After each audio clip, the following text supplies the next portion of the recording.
Good morning लोगोफोर नोंसोरखौ आंनि नार्जारी यूट्यूब चेनेलाव बयखौबो बरायग्रोनाय थाबाय। दिनैनि भिडिअ'आ जेबो गैया, दा आं आंनि फिसाजोखौसो देखायनो सानदों। थांनाय 13 तारिखआव बेबी गार्ल फिसाजो मोनदों, बेखौसो देखायनो सानदों नोंसोरनो।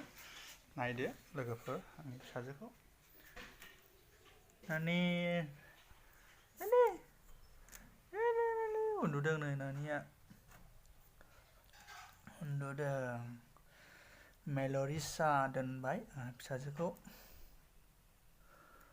अन्नानै नोंथांमोना गोदानै फैदोंबा आंनि चेनेलखौ साबस्क्राइब खालामना हो, लाइक खालाम आरो शेयार खालाम। अन्नानै सापर्ट खालाम। आं बेबायदिनो जोंनि मावनाय खामानिनि थाखाय भिडिअ खालामो, माब्लाबा गारि सालायनाय। अन्नानै नायलां, साबस्क्राइब खालाम नोंथांमोना। दिनै जेरावबो थाङाखै आङो, फिसाजो उन्दैखौसो जोथोन लागासिनो दङ। बिमाया ओंखाम संगासिनो दङ। बेनो ने उन्दुदों नै।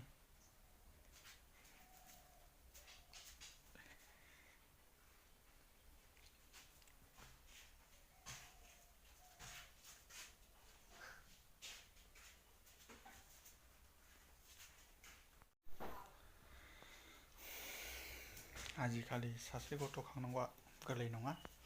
ओरैबायदि खस्थ' मोनखायो बिमाफ्राबो।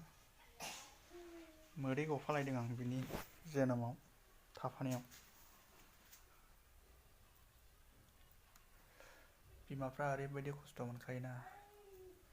इसोरनि अननायाव गामिनि हस्पिटालावनो मोजाङै हामनायानोसै, नर्मेल डिलिभारि।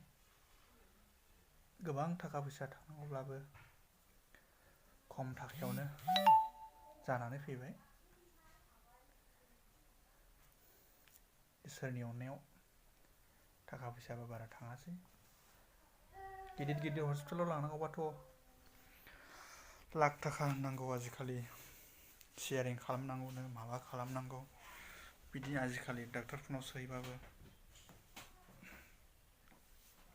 केमेरा क्वालिटिया मोजाङानो जाया आंना, मबाइलाबो खम दामिथार। सापर्ट होदो नोंथांमोन आंनि चेनेलखौ, नार्जारी यूट्यूब चेनेलखौ। बयनिसिमबो आंनि अननाय आरो सिबिनायखौ जासिहरबाय।